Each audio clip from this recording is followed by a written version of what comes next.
nongeye kubaramutsa mwese aho muherereye mbahaye ikaze muri aya makuru yo muri iki gitondo. Uyu munsi turi ku wa gatanu ni tariki 10 z'ukwezi kwa 10 muri uyu mwaka w'2025. Mwaramutse mute aho muherereye, ese mwagize ijoro ryiza? Ikaze rero muri aya makuru agiye kwitsa no kwibanda mu burasirazuba bwa Repubulika Iharanira Demokarasi ya Kongo. Muri aya makuru turaza kwerekeza mu bice bitandukanye, tubabwire aho urugamba ruramukiye. Turahera muri teritwari ya Masisi muri Kivu y'Amajyaruguru, tubabwire ko imirwano yikaze yongeye kuramuka mu gitondo cyo kuri uyu wa gatanu hagati yarwanye ibintare za Sarambwe n'uruhande rwa leta ya Kongo. Turarebera hamwe imisozi imirwano iramukiyemo aha muri Kasharira ngo ibintu bimeze nabi. Ndaza kandi kukujyana muri Kivu y'Amajyepfo mu mujyi wa Uvira, imirwano hagati y'abarwanyi b'umutwe wa M23 n'uruhande rwanira leta ya Kongo ni mu misozi ya Kigoma. Uraza kubisobanukirwa neza. Hanyuma ndaza kukujyana nanone muri Mwenga na Shabunda, nkubwire ko imirwano yongeye kuramuka muri iki gitondo. Kugeza ubu ndakubwira aho imirwano iramukiye, ndakubwira kandi ko muri ibi bice abarwanyi b'impande zombi bose bamanukanye ikiswe igikoresho. Uraza kubyumva neza. Ndakubwira kandi ko muri Masisi Alliance Fleuve Congo M23 yigaruriye bimwe mu bice by'umujyi wa Ndete nyuma y'imirwano yikaze imaze iminsi ibera ahangaha. Uraza gusobanukirwa uko ibintu byifashe muri Warikare. Ituze ryagarutse nyuma y'imirwano hagati ya FARDC Wazalendo n'abarwanyi ba Alliance Fleuve Congo. Uraza kumenya aho uko ibintu byifashe ahangaha. Ndaza kandi gusoza nkubwira ko abantu bagera kuri 13 muri Kivu y'Amajyepfo baburiwe irengero ni mu mirwano yikaze cyane imaze iminsi ihuza abarwanyi b'umutwe wa Alliance Fleuve Congo M23 n'abarwanyi bo ku ruhande rwa leta ya Kongo. Hani kwibendera TV rero, nizere ko meze neza, nizere kandi ko abamaze kugera hano like nizo ziri bunyereke ko turi kumwe. Gahunda ano kugera hano like yawe uyiterekaho uvuye hano wahageze udateretseho like biba ari ikibazo gikomeye. Ku bantu bashyashya rero ndongera kubibutsa gukora subscribe. Niba wageze hano akora subscribe, wibuke no gukora kuri ako kantu kameze nk'inzogera, hanyuma ukemezeho ubutaha amakuru agiye kugeraho udatakaje umwanya wo kujya kuyashakisha, ahubwo twe tuyakoherereze. Reka rero munyemerere mbigenze gutya mu kanya twinjirane muri aya makuru ku buryo burambuye.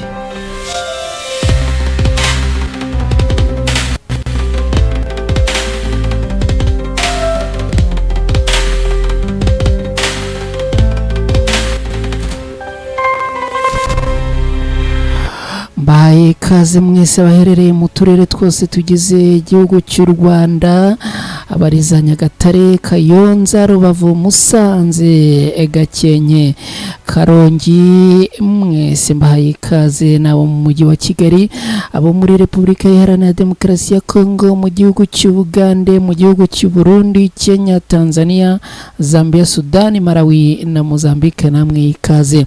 Abantu baherereye mu Bwongereza nimwe nongeye kuzajya meraho kuko komeje kugenda mumbwira ko muri bari kumwe natwe, abo mu Bwongereza, abo muri Leta Zunze Ubumwe za Amerika, abo muri Norvège, abo muri Canada, mu Buholandi, mu Bubiligi, mu Bufaransa n'ahandi, namwe mbahaye ikaze. Ubwo nawe tutavuze mu kanya gato yanyandikire umbwire ati mmerere handimo kukumva 5 kuri 5 ubundi ibindi ubimarire. Rero twinjire muri aya makuru ku buryo burambuye, tuyahere muri teritwari ya Masisi. Imirwano ikase yongeye kuramuka muri iki gitondo hagati y'abarwanyi ba M23 na FARDC. Ni imirwano kandi abarwanyi bo ku ruhande rwa leta ya Kongo bafatanyijemo na Wazalendo n'igisirikare cy'u Burundi. Aba rero bakaba bongeye kugaba ibitero ku barwanyi b'umutwe wa M23. Imirwano rero ikaba yongeye kubura muri uru rukerera hagati y'abarwanyi b'umutwe wa M23 n'ingabo za leta ya Kongo. Akaba ari imirwano yongeye kubera mu bice bitandukanye bya Masisi mu ntara ya Kivu y'Amajyaruguru. Nk'uko bitangazwa n'abaherereye ahangaha, ngo imirwano yiramukiye mu gace kitwa Kasharira, akaba ari abarwanyi bo ku ruhande rwa leta ya Kongo abasembuye cyangwa se batangije iyi mirwano. Ikaba kandi ngo abarwanyi bo ku ruhande rwa leta ya Kongo bagabye ibitero ku birindiro by'abarwanyi b'intare za Sarambwe biherereye mu misozi ya Karuba, Katoyi na Nyamaboko. Amakuru akavuga yuko ibisasu cyangwa se amasasu yatangiye kumvikana muri ibi bice agana ku isaha 10 zo muri uru rukerera. Abarwanyi bo ku ruhande rwa leta ya Kongo ngo bakaba bagabye ibi bitero bashaka kwigezayo cyangwa se kwirukana abarwanyi b'intare za Sarambwe muri ibi bice. Abaturage rero baravuga yuko babyutse bumva amasasu, kandi amasasu ngo akaba ari kuba menshi yuko ibintu bigenda bizamuka. Bamwe muri abaturage bagira bati ingabo za leta n'abarundi barimo barasa ku birindiro byarwanya umutwe wa M23 birahitwa Karuba. Ubu rero ngo abaturage barimo guhunga bajya mu bice bitandukanye. Amakuru aturuka hanga kandi aravuga ko ngo imirwano yongeye kumvikanamo intwaro ziremereye n'izoroheje. Reka twerekeze muri Kivu y'Amajyepfo mu mujyi wa Uvira, hongeye kuramuka imirwano ikomeye. Akaba rero ari imirwano iramukiye mu misozi ya Kigoma. Nk'uko amakuru aturuka hanga bitangaza ngo abarwanyi bo ku ruhande rwa leta ya Kongo barimo igisirikare cy'u Burundi na Wazalendo babyutse barasa ku barwanyi b'umutwe wa M23. Ubu ngo amasasu akaba arimo guhanahanira muri misozi ya Sange na Kigoma. Abarwanyi bo ku ruhande rwa leta ya Kongo babyutse barasa aha muri bice bya Sange bashaka kwirukana abarwanyi b'umutwe wa M23, ariko biza kurangira abarwanyi bo ku ruhande rw'intare za Sarambwe nabo beguye igikoresho batangira guhangana rero n'abarwanyi bo ku ruhande rwa leta ya Kongo. Amakuru aturuka ahangaha mu nzego zitandukanye aravuga ko hari bamwe mu basirikare b'u Burundi ngo abagaragaye bari mu modoka z'ubutabazi barimo kujyanwa kuvurirwa indani muri uyu mujyi wa Uvira. Bikaba bikekwa ko bashobora kuba bakomerekeye muri iyi imirwano yaramutse ahangaha. Kugeza ubu ngubu rero tuvugana, iyi mirwano ngo irakomeje muri iyi misozi ya Sange n'ubundi hagati y'abarwanyi b'intare za Sarambwe n'uruhande rurwanirira leta ya Kongo. Reka noneho twerekeze iwabo w'imirwano muri iyi minsi muri Mwenga na Shabunda. Amakuru aravuga yuko mu gihe abarwanyi b'umutwe wa 23 baramuka bigaruriye Shabunda yose, byaba bibaye indi ntsinzwi ikomeye cyane ku ruhande rwa leta ya Kongo. Imirwano rero ikaba n'undi yongeye kuramukira muri ibi bice. Ni imirwano ikaze yo mu gitondo cyo kuri uyu munsi yongeye kwerekeza imitutu y'imbunda muri teritwari ya Mwenga na Shabunda, ni muri Kivu y'Amajyepfo. Ni imirwano rero abarwanyi b'intare za Sarambwe bongeye kwigaragarizamo, dore ko ngo bongeye guhanura drone zo ku ruhande rwa leta ya Kongo. Amakuru akavuga yuko ngo izi drone ari muri za zindi zihagurukira i Bujumbura mu Burundi zikaza ngaha mu gitondo cyo kuri uyu munsi. Rero makuru akavuga yuko hongeye guhanurwa indi drone nk'uko bitangazwa n'abaturage batuye muri aka gace ahitwa Akarore na Itara, ngo niho imirwano yatangiriye mu gitondo cyo kuri uyu munsi. Gusa ngo uko amasaha agenda yigira hejuru, iyi mirwano irimo kugenda ikaza umurego. Aho rero bivugwa yuko ngo abarwanyi ba Wazalendo bagabye igitero ku barwanyi b'umutwe wa 23 muri misozi ya Abishandura no mu muhanda wa Kigogo Itara. Umwe mu baturage abaherereye ahangaha bavuga yuko ngo imirwano ikomeje kugenda ikomera, ibi bakabihera ko ngo bagereranyije amasasu yatangiye kumvikana agana ku isaha y'isa 9:50 kugeza ubu ngubu ngo amasasu akomeje kugenda yiyongera cyane. Bikaba bivugwa rero ko mu gihe abarwanyi b'intare za Sarambwe bakomeje kwigarurira ibice byinshi muri ibice bya Shabunda na Mwenga, abarwanyi b'umutwe wa 23 ngo barimo kurwana berekeza kuri teritwari ya Shabunda kugira ngo rero aha bahigarurire, kandi ngo ahangaha kuhigarurira byaba ari indi ntsinzi ikomeye kuri abarwanyi b'intare za Sarambwe. Reka nanone twerekeze muri Masisi, babwire ko abarwanyi ba Alliance Fleuve Congo bigaruriye bimwe mu bice by'umujyi wa Ndete inyuma y'imirwano ikaze yabereye ahangaha.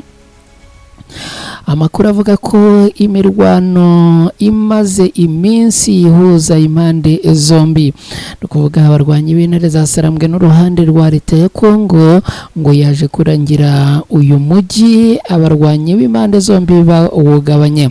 N'amakuru avuga yuko ngo izi mpande zombi zatangiye kurwana muri ibi bice kuva ku wa 3 tariki 8 Ukwakira muri uyu mwaka. Abarwanyi b'umutwe wa Alliance Fleuve Congo 23 n'abarwanyi ba Wazalendo ngo bahanganiye bikomeye muri uyu mujyi wa Ndete uherereye mu gace ka Katoyi muri teritwari ya Masisi mu ntara Kivu y'Amajyaruguru. Abarwanyi b'intare za Sarambwe rero ngo ku munsi w'ejo nanone bongeye guhanganira aha muri ibi bice. Ejo ku wa 4 tariki 9 Ukwakira muri uyu mwaka, abarwanyi b'umutwe wa 23 na Wazalendo bombi bakaba rero kugeza ubu ngo basangiye ubugenzuzi bw'uyu mujyi, aho buri ruhande rucunze igice cyarwo nk'uko byatangajwe n'abaturage bo muri ako gace. Amakuru kandi avuga yuko kugeza ubu ngubu ngo nta cyizere cy'uko imirwano itari buze gukomeza ku mpande zombi, kugira ngo hagire uruhande rwigarurira uyu mujyi cyangwa se aka gace kose. Abaturage rero bikavuga yuko ngo ubwo bari bwose ndetse bamwe ngo batangiye guhunga. Reka twerekeze no muri Warikare tubabwire yuko kugeza ubu ituze ryagarutse inyuma y'imirwano imaze iminsi hagati ya FARDC, Wazalendo n'abarwanyi ba Alliance Fleuve Congo. Amakuru aturuka muri ibi bice aravuga ko kugeza ubu hagarutse ituze ry'agateganyo mu gace ka Fungura gaherereye ku musozi ureba ku murenge wa Katobi hafi ya Mpeti. Rero ndi muri lokalite ya Banakindi muri teritwari ya Warikare mu ntara ya Kivu y'Amajyaruguru. Iri ituze rero ngo ryabonetse nyuma y'imirwano ikomeye imaze iminsi ibera muri ibi bice, aho yatangiye kuva ku wa gatatu tariki 8 Ukwakira muri uyu mwaka, igahuza abarwanyi b'umutwe wa Alliance Fleuve Congo M23 n'ingabo za leta ya Congo FARDC zifatanya na Wazalendo. Nkuko amakuru aturuka mu bayobozi b'inzego z'ibanze n'imiryango itegamiye kuri leta muri ibi bice bitangaza ngo abarwanyi ba Alliance Fleuve Congo M23 bahanganye bikomeye n'ingabo zo ku ruhande rwa leta ya Congo hifashishijwe intwaro nini n'intoya. Kuri ubu rero aka gace ka Fungura na Katobi ngo imirwano ikomeje kugenda igabanya umurego, nubwo bivuga yuko ngo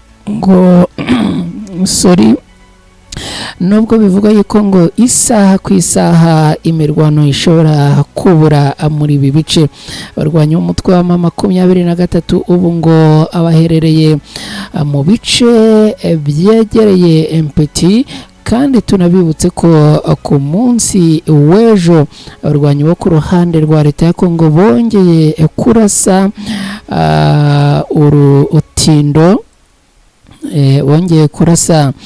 urutindo cyangwa se ikiraro cya Mpeti. Kugeza ubu rero amakuru aturuka ahangaha akavuga ko abarwanyi b'umutwe wa M23 n'ubundi bongeye gusubukura ibikorwa byo kubaka iki kiraro. Reka twerekeze muri Kivu y'Amajyaruguru. Abantu bagera kuri 13 baburiwe irengero mu mirwano imaze iminsi ihuza abarwanyi b'umutwe wa M23 n'igisirikare cya leta ya Congo.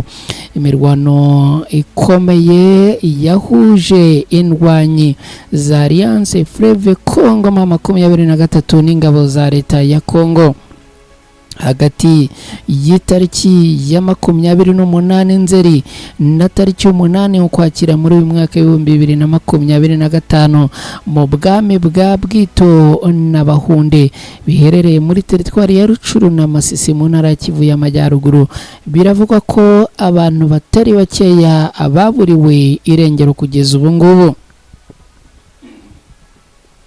Nkuko societe civile bivuga ngo iyi mirwano yahitanye abantu bagera kuri 4, abandi 13 baburirwa irengero. Ni imirwano kandi ngo yangije byinshi mu mitungo itandukanye, aho ngo ibintu bitari bikeya byangiritse. Kugeza ubu rero societe civile ikaba isaba ko habaho agahenge mu bice bitandukanye, kandi ikaba ihumuriza abaturage by'umwihariko imiryango y'aba abanyakwigendera. Reka nshuti bakunzi bacu tugane ku musozo w'aya makuru yo muri uru rukerera, ubundi mbareke abajya mu kazi mujye mu kazi, abajya mu zindi gahunda namwe mugire gahunda nziza.